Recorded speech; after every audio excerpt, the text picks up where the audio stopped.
name's Heather. Welcome to my channel. Thank you for watching, liking, sharing and subscribing. I hope you enjoy the insights here in this reading. It's a general reading, so take what works for you. It may also apply to someone you are close to at this time. If you have strong influences in your birth chart associated with another sign, please feel free to cross-watch for further insights on my other videos. I have shuffled and laid out the cards, so let's begin. I work with the 12 houses of the zodiac, so each card that appears in a house position is bringing energies in at this time. So in the first house you have earth element, which is stability. The first house is all to do with your physical body, your appearance, your personality, and how you are being perceived by others, and also what you are projecting outward to others. So having this earthy element, it's a very stabilizing element to have in those areas. So you're going to be coming across as practical, methodical, and having sort of an earthy wisdom, not easily flustered, and which is a good thing. And you're going to be feeling sort of balanced and quite strong. And if you are not feeling that, then try to bring those elements in. If you're starting a new physical regime, just stick with what works, stay grounded, and work with what you've got. Don't go off trying various other types of unknown things. Rather stick with what is practical and what works for you, and that will help to balance your energies and also to your outlook on life as well. So it's a very grounding element to have. So make sure you bring that into your physical regime, and also perhaps it can also be how you dress and how you appear to others. So if you feel the need to bring in warm and sort of earthy colors, then do that. Do whatever it's going to make you feel balanced and happy with your day-to-day self and how you're projecting yourself amongst others. Then in the second house you have Uranus, which is genius. Uranus is the god of change, so expect big changes or quick, sudden, swift changes, upheaval, and some wobbliness going on. This in your second house affects your income, your money that's coming in. It affects property, it affects your environment, real estate, obviously, and land. It also affects your values, what you value.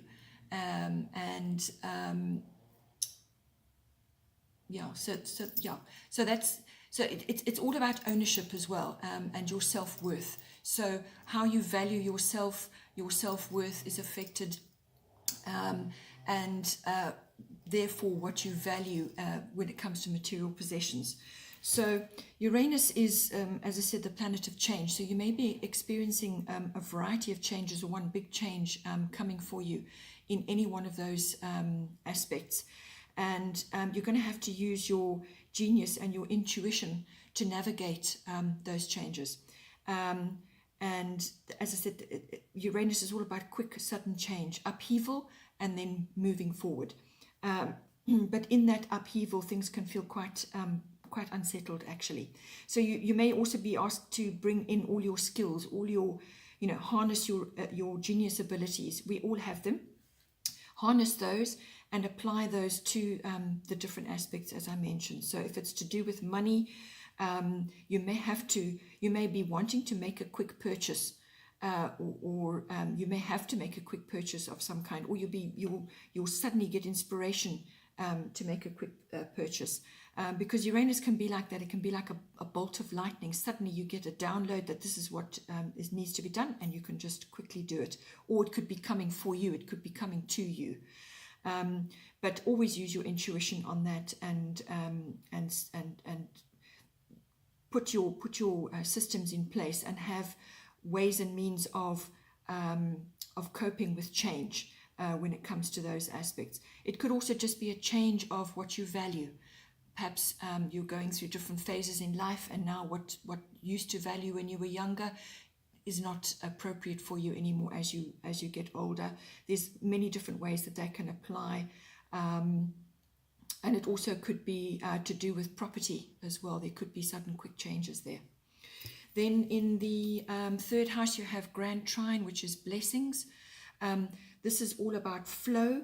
So in your third house, it's everything to do with communication of all kinds, whether it's verbal, written, body language, what you're projecting outward to others. It's also siblings and learning, early education, also short trips. So you're going to, with this element coming in, you're going to feel that things are flowing nicely, that there's harmony, that you've got blessings coming in for you. So there's going to be a nice harmonious feel to how you're communicating, and how you're actually what you're projecting outward to others. It could also be to do with contracts of all kinds, and you may be receiving something exactly what you wanted, or things are working out for you now, and there's abundance coming in. You're just feeling good about all those different aspects of communication. The only downside possibly of this is if things are flowing for you, things are working out well, things to be moving along really well, you may slip into a bit of complacency, and not take action on something which needs to have something done. So you may just slip into a bit of almost like laziness, where, oh, well, I'll do it later, or I'm sure I'll get another opportunity, or something of that to that effect. So those are the two aspects of it, but you can expect harmony and good flow. Then in the fourth house you have Virgo. I analyze. So this is to do with the fourth house is all to do with your home and your your roots and your foundation, and that's like ethnic identity, the foundation of your life, what you perceived early in life, and your ancestral heritage and so on. And with Virgo in that, I see it possibly being to do with, mostly to do with the home. Virgo is ruled by Mercury. It is an analytical sign, and you may be having to do a big, massive declutter. Get rid of a whole lot of things that just no longer serve you, especially if you're going to be making some kind of property purchase, or there's going to be some kind of change with regards to your property, where what you own. So whatever you're owning, you may have gathered a whole lot of things that really don't, impulsive purchases, and they're just kind of lying around, cluttering up your house, draining your energy and so on. So apply the analytical side of Virgo and actually go through your home, and how it's arranged. Perhaps assess what's working for you, what isn't working for you, what you're using, what you haven't used in some time. Apply methods of decluttering and actually just clearing things out, going through into detail. So if you've got a storage room full of things that you simply are not using anymore and serve no purpose, or you're storing stuff for other people, that is an energy drain.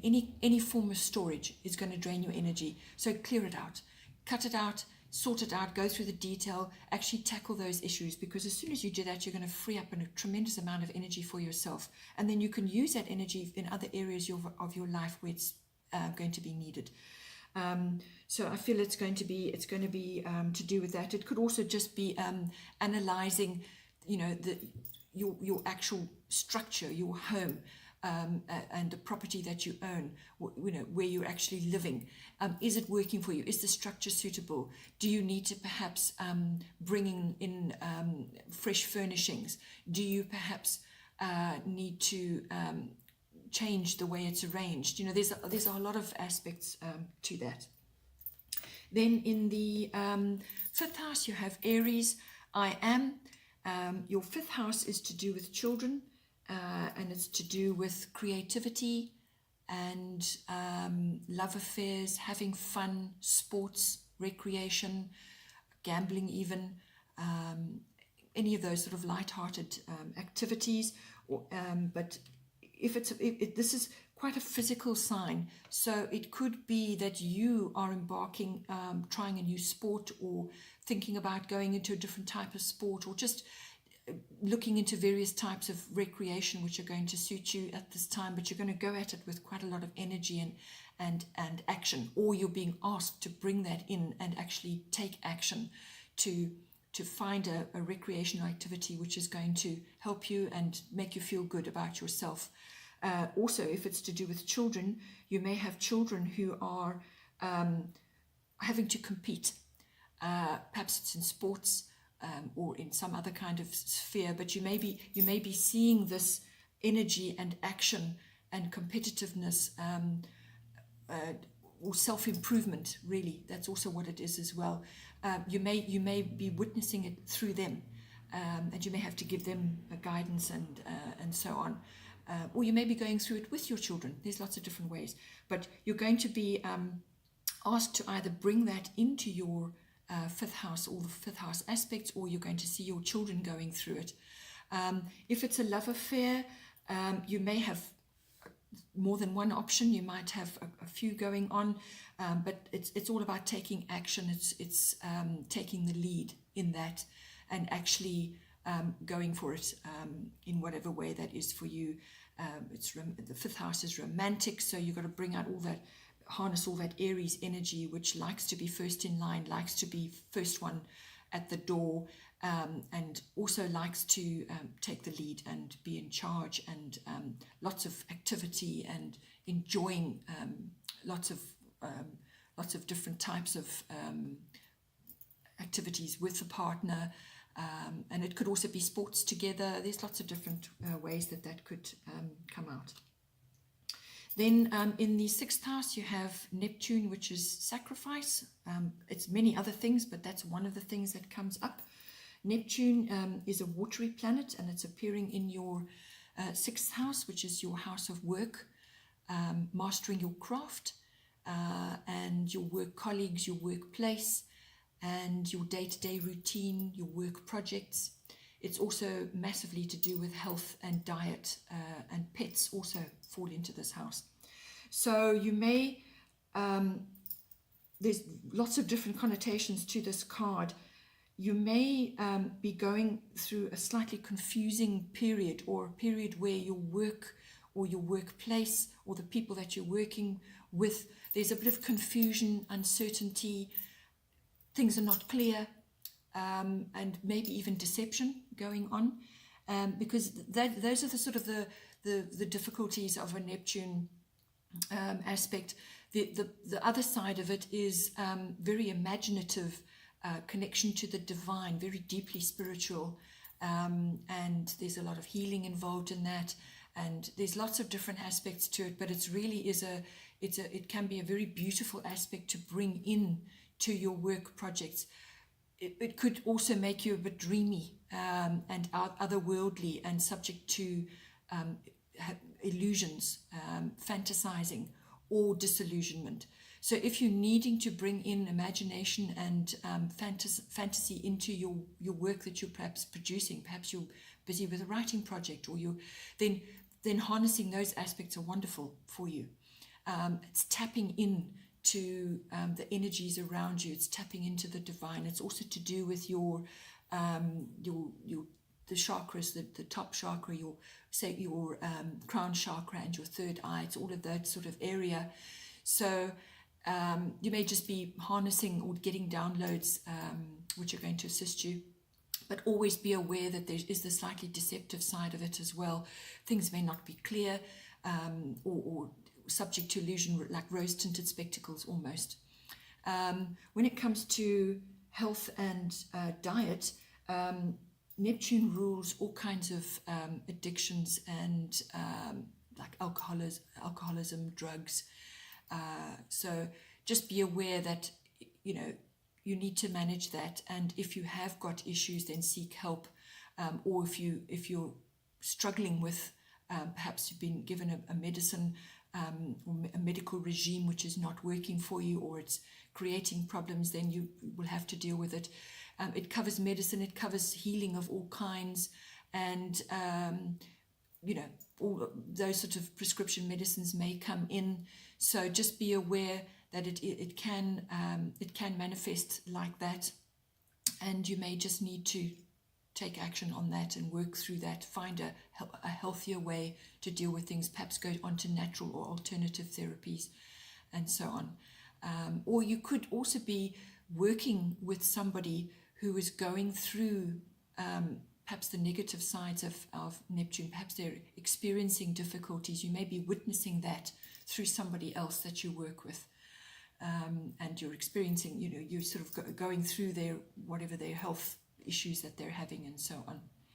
So it could also be work that is coming up for you in a variety of different fields. So if it's work project related, it could be work that's coming in for you that you may be a health worker, you may be working in hospitals or going to work in hospitals or deal with clinics of that nature, or it could be film, working on film projects, and beauty.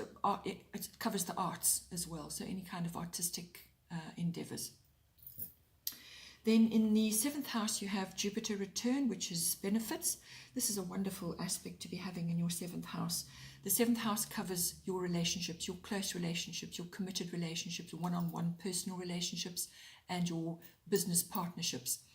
So Jupiter return, Jupiter is the planet of joy, abundance, good luck, opportunity, wonderful, wonderful, light-hearted, joyful vibration coming in there. And when it's a return, it may be something from the past which is coming back now into fruition, or something that you thought hadn't ever come to much now is coming back in. So if it's a love interest, somebody may be coming, so it's like an old flame, or somebody that you perhaps didn't quite connect with, or you did have a wonderful relationship and they're coming back now. So it could be that, or it could even be business related with a partnership.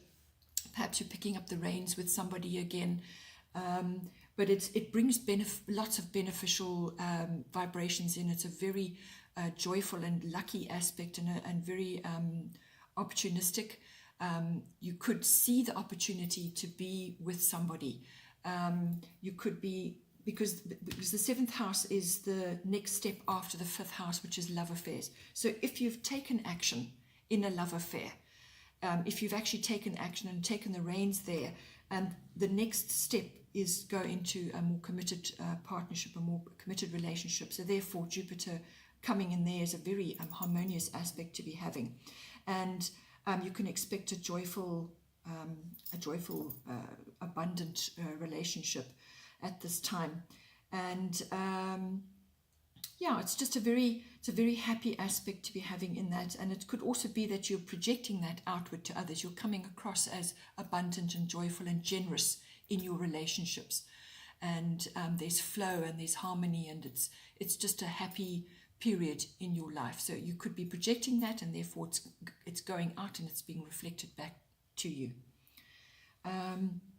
In the 8th house, you have Libra, I balance. This has romantic and love connotations, because Libra rules the 7th house normally, and it's normally about relationships and love relationships as well. And if that is following on from your 7th house, if you are making a commitment to somebody, then this takes your resources that are shared between you and your sexuality between you, your sexual pleasure between you, to the next level. So having Libra in there, in your 8th house, if it's related to a committed relationship, that's going to be a very nice aspect to have. It kind of lays a good foundation for you, but you will have to obviously balance your needs and their needs, because now you're joining your resources, you're joining your personal resources as well as your financial resources. There's lots of different aspects of that. So you have to always look at what is right for you and what is right for the other, and compromise, negotiation, finding the middle ground. Librans are very good at negotiating. They're very good at coming to a happy place for everybody.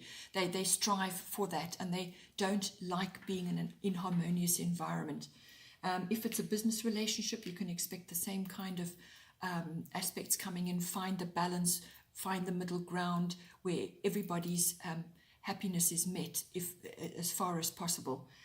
It could also be that you're needing to make a decision, whether it's a business or in a personal relationship. A decision needs to be made, and the eighth house also covers sex, it covers death, and it covers rebirth.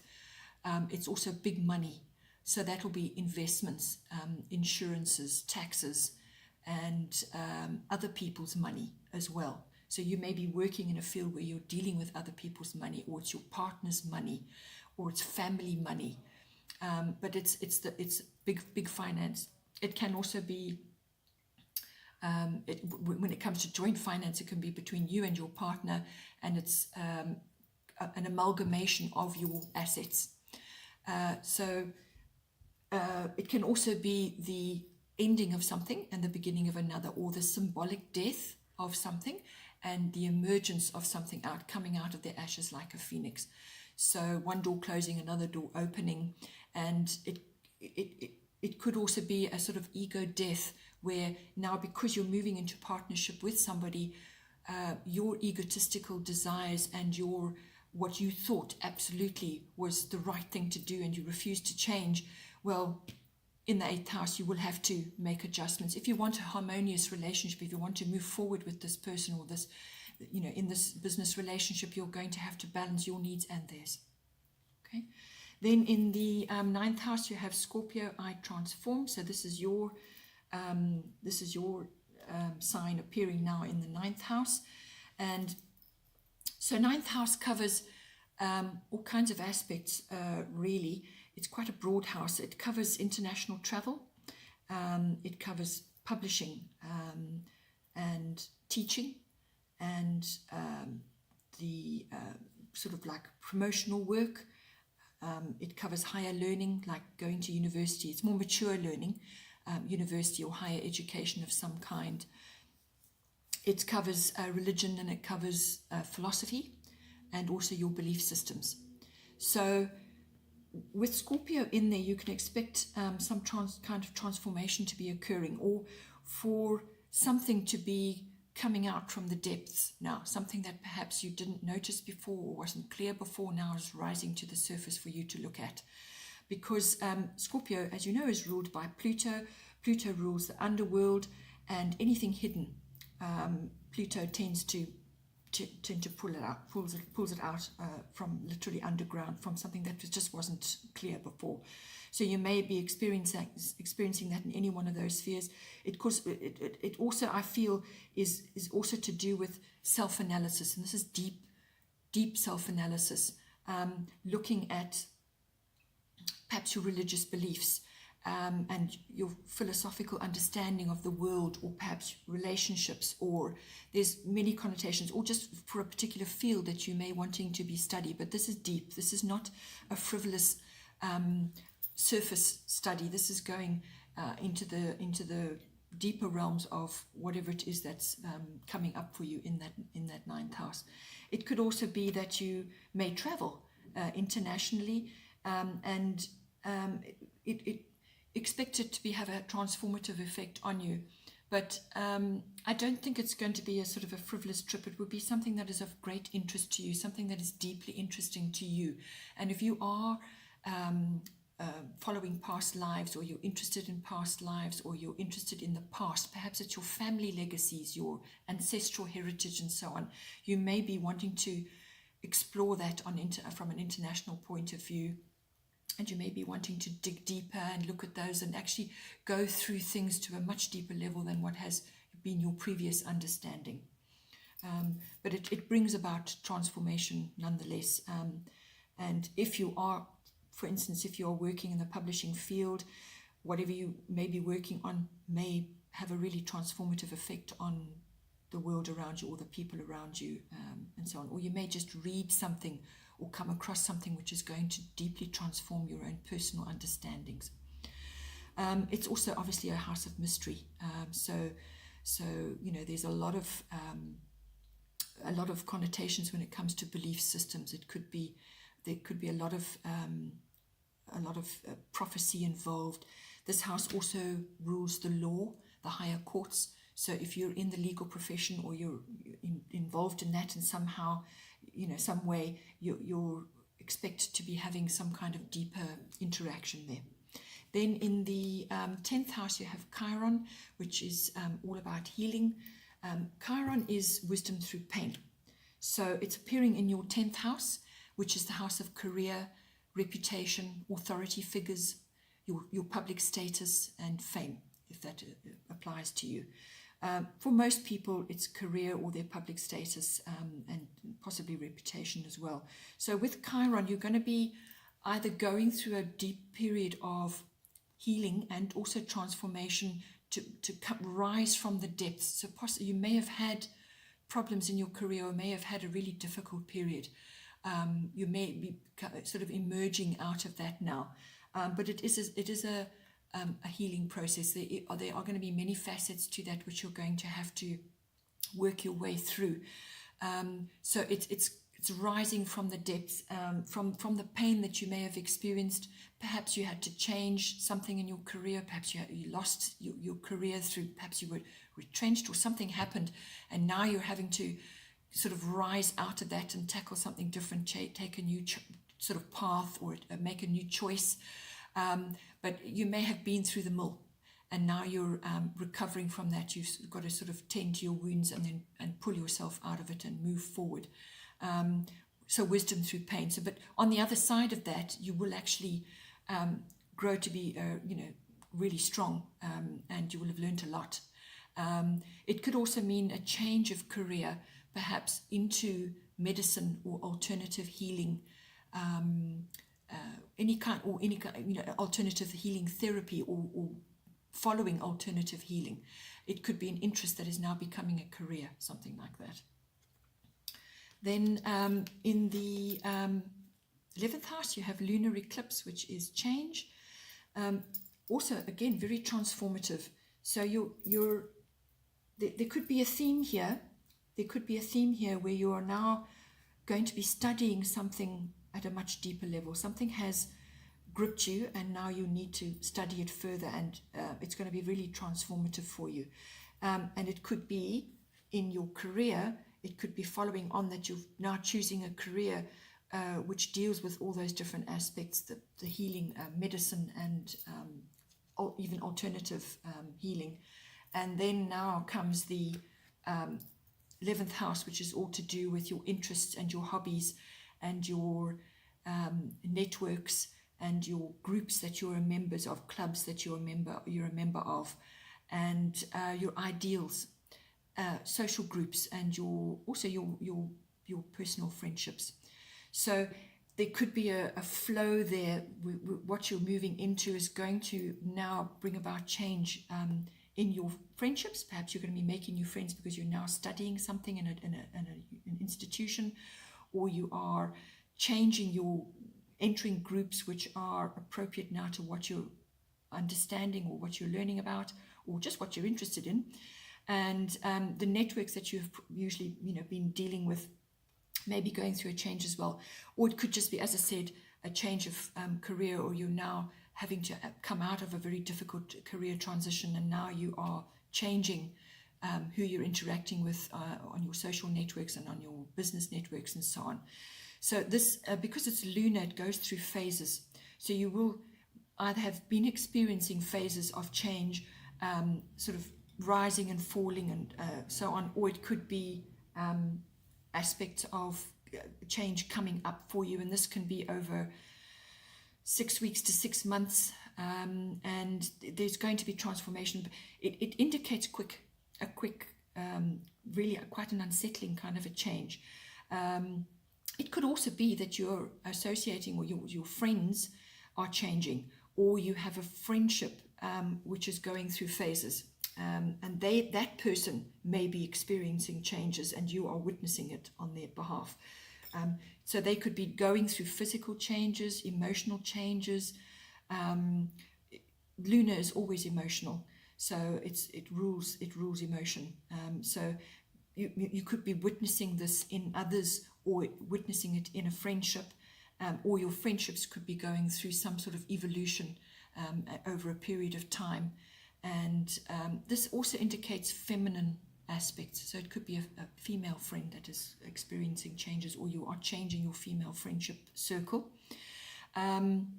It could also be the 11th house rules social reform and global consciousness as well. So you may be noticing the rise of the divine feminine, or you may be tapping into that and harnessing that at a deeper level, perhaps reading up on it. There's lots of different ways that this could be manifesting for you, but it does mean change of some kind and could be quite unsettling and quick.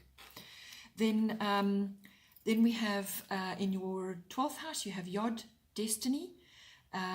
It's a destiny card, it's a fate card, and this is appearing in your 12th house, which is all to do with the unconscious, your deep spirituality, mysticism, healing again. So following on, as I said, from if you're embarking on a study, or you're following some kind of health regime, or you're interested in deeper spiritual healing and mysticism and so on, then this could be very appropriate for you as well, because it's going to challenge your unconscious beliefs, that is for certain. And you're going to really feel challenged, and you're going to have to really examine deeply your unconscious beliefs and your drives and how you feel about things, because Scorpios don't like change. They can be quite moralistic and very set in their ways and their understanding of things, and you may be challenged on that. But it's the 12th house is also to do with visiting institutions of all kinds. So this could be hospitals, again, if it's healing. It can be slightly different tack to that. It could be a government institution, or it could be a university if you're going to be studying. It can be a library, even banking, any kind of institution. It's your experience there. So if you've got somebody who's going through changes and maybe visiting these places, then you may be witnessing that through them. But it's going to challenge it's going to challenge you on a really deep level. It's also the house of retreat and withdrawal and seclusion. So you may need to find that you need to go inward quite significantly to examine, as I said, deeply examine how you feel and what drives you subconsciously. This card is the Yod is quite a difficult aspect, because it forces you to go it alone, to dig for your own personal truth. You will have no support, and other people's advice just won't work for you. So you're going to be on your own, basically, in whatever it is that you are dealing with. You're going to be facing this on your own. You're going to be having to come up with your own coping mechanisms, your own understandings of things. And it is really going to challenge you on a deep level, and you will have to spend time in introspection and actually understanding karmic inheritance, because the 9th house with Scorpio appearing in your 9th house, you could be dealing with karmic issues as well. So maybe that's coming in for you in your 12th house. The 12th house is also to do with, on a sort of a practical level, drugs, addiction, and escapism of all kinds. So if you are going back to your health and diet aspect, you had Neptune in there, which does can bring in the drug addictions of all kinds. If you have got an issue or you're experiencing it through another, this is going to be needing to be dealt with, and it's really going to challenge you, as I said, and you're going to have to figure it out yourself. You're going to have to find your way in your own way and in your own time, and you're going to have to plod your own course forward and just work through it systematically, do your own research, figure things out for yourself. It really is pulling the truth out of yourself about what it is you need to do to move yourself forward. All right, Scorpio, thank you for joining me, and have a wonderful month, and I will see you next time. Take care.